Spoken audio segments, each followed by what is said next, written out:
जय गायत्री माता, जय गुरुदेव।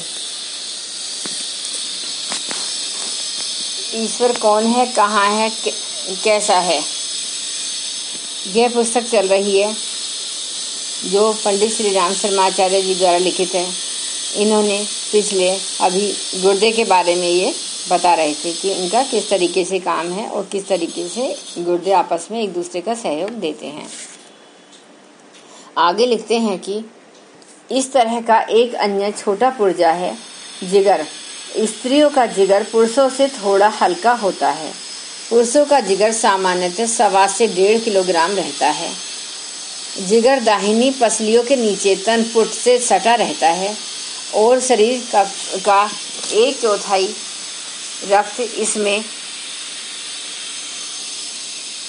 ही भरा होने से भूरे लाल रंग का दिखता है तथा टटोलने में कठोर लगता है। इस जिगर की कोशिकाएं विलक्षण हैं। एक बार नष्ट होने पर वे दोबारा बन जाती हैं। इसी से जिगर का 3/4 हिस्सा नष्ट भी हो जाए तो शेष 1/4 से कम काम चल सकता है। कुपोषण के कारण जिगर का पर्याप्त विकास नहीं हो पाता और पाचन संबंधी अनेक रोग हो जाते हैं। संतुलित आहार द्वारा इन्हें पर्याप्त प्रोटीन मिला तो ये स्वस्थ रहते हैं। प्रोटीन की कमी से कमजोर हो जाते हैं।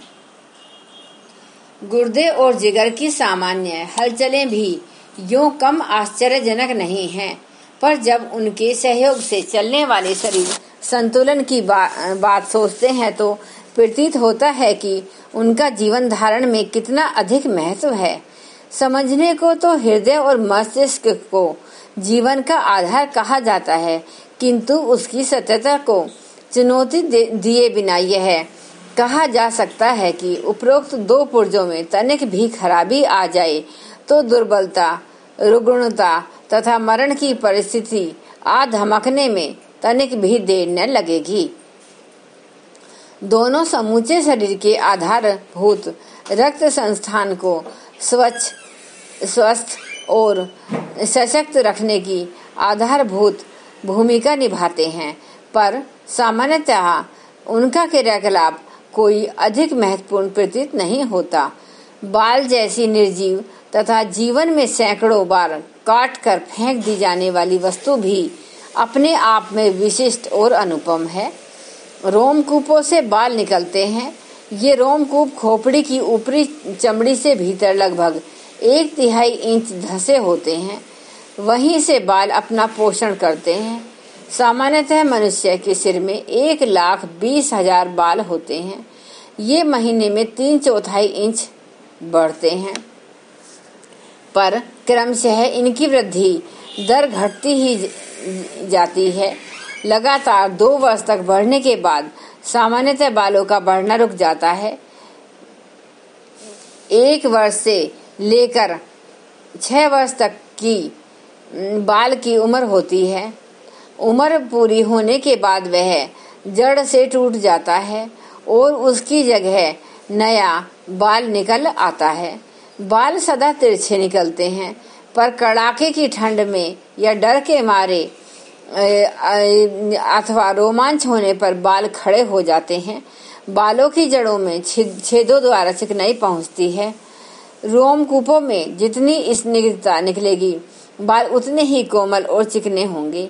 पेट या दांत खराब होने पर भी यह स्निग्धता नहीं निकल पाती, पर बाल उम्र से पहले सफेद होने लगते हैं। वृद्धावस्था में रोमकूप शुष्क होने लगते हैं, तब बालों की श्यामलता सफेदी में बदलने लगती है। बालों का मूल्यांकन यो शोभा श्रृंगार के निमित्त ही किया जाता है, पर उनकी साज संभाल में इसी तथ्य का प्रश्न दिया जाता है कि चेहरे की सुंदरता पर उनका क्या प्रभाव पड़ता है। स्थूल दृष्टि से नीचे उतरकर उनके साथ जुड़े हुए वसा एवं प्रोटीन प्रक्रिया की परिस्थिति को समझा जा सके तो वे मीटरों की तरह मशीन की भीतरी स्थिति का परिचय देते पाए जाएंगे। इतना ही नहीं, उनके सहारे मस्तिष्क की स्तर और भावनाओं के उभार का भी पता चल सकता है। पंच केश रखाने और उनका मुंडन करा डालने की आध्यात्मिक परंपराओं के पीछे मन संस्थान को अमुक दिशा में मोड़ने मरोड़ने के लिए सारगर्भित प्रयत्न किया जाता है। बात चमड़ी, मांसपेशी, गुर्दे, जिगर या बालों की विवेचना करने की नहीं, वरन यह बताने की है कि मोटी दृष्टि से इनका कोई महत्व प्रतीत नहीं होता, पर उनकी कार्य क्षमता और उपयोगिता कितनी अधिक है यह समझना तब संभव होता है जब उनके विकृत हो जाने पर उत्पन्न होने वाले विग्रहों की विभीषिका सामने आती है। अवयवों की विवेचना तो बड़ी बात है।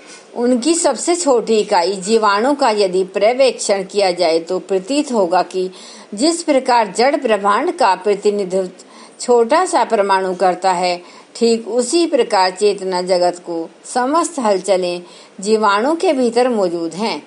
परमात्मा की प्रतीक प्रतिमा जीवात्मा है। समूचा मनुष्य अपने वंशजों की असंख्य परंपराओं को समेटे हुए छोटे से शुक्राणु में बैठा रहता है। शुक्राणु भी बड़ी बात हुई। उसके भीतर पाए जाने वाले अति सूक्ष्म गुण सूत्रों की स्थिति और भी अधिक चकित करने वाली है। उसमें व्यक्तित्व की असंख्य धाराओं का, स्तरों का ऐसा संगम है कि लगता है स्थूल जीव वृक्ष के मूल में इस बीज सत्ता का ही प्रभाव और कर्तव्य परिलक्षित हो रहा है। मनुष्य और जीवन क्या है?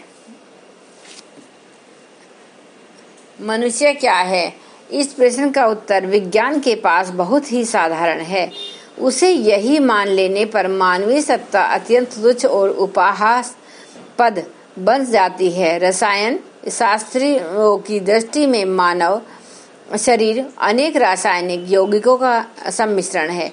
यह यौगिक प्राय 15 तत्वों से बने हैं। ये हर दिन खर्च होते हैं और नए आधारों से प्राप्त होते हैं।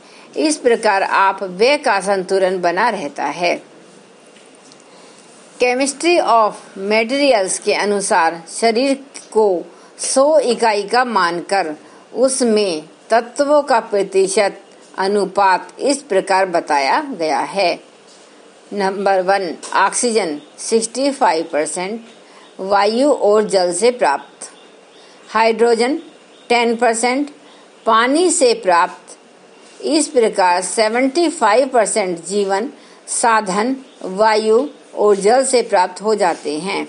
भोजन से कुल मिलाकर 25% आवश्यकताएं पूरी होती हैं।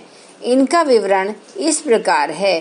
Carbon 18%, nitrogen 3%, calcium 2%, phosphorus 1%, potassium 0.35%, sulphur 0.25%, sodium 0.15%, chlorine 0.15%, magnesium 0.5%, लोहा 0.4%, आयोडीन, फ्लोरीन, सिलिकॉन तीनों मिलाकर 0.46% कुल योग 100।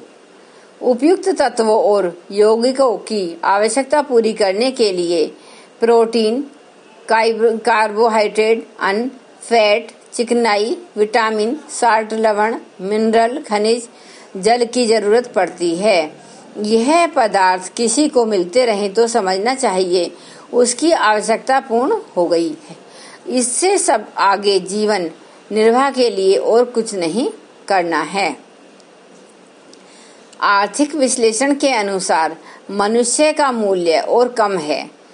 10 गैलन पानी 7 साबुन की टिक्की बन सके, इतनी चर्बी 900 पेंसिलें बन सकने जितना कार्बन 10 डिब्बी माचिस बन सकने जितना फास्फोरस एक छोटी सी कील बन सकने जितना लोहा एक कुत्ते के जुए मर सकने जितना गंधक एक मुर्गी का दरबा पोत सकने जितना चूना 22 सेर बर्फ पिघला सकने जितनी गर्मी 3 गुब्बारे उड़ाने के काम का हाइड्रोजन तथा ऐसी ही कुछ और स्वल्प मूल्य की वस्तुएं इस शरीर में हैं, जिनकी बाजारू कीमत अधिक से अधिक 5 रुपया हो सकती है।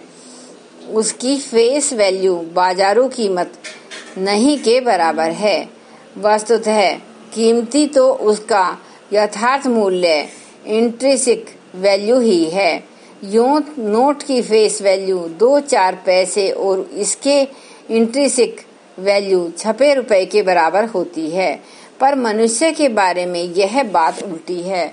उसका दृश्य मूल्य कुछ नहीं, वास्तविक आंतरिक चेतनात्मक मूल्य ही सब कुछ है। आज के लिए बस इतना ही।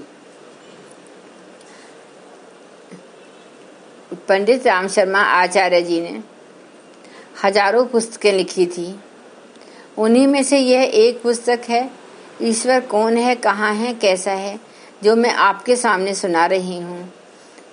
आप सभी लोगों से मेरा निम्र निवेदन है कि आप खुद भी सुने तथा लोगों को सुनने के लिए भी इसको बोलें, जिससे यह पुस्तक जन जन तक पहुँचे।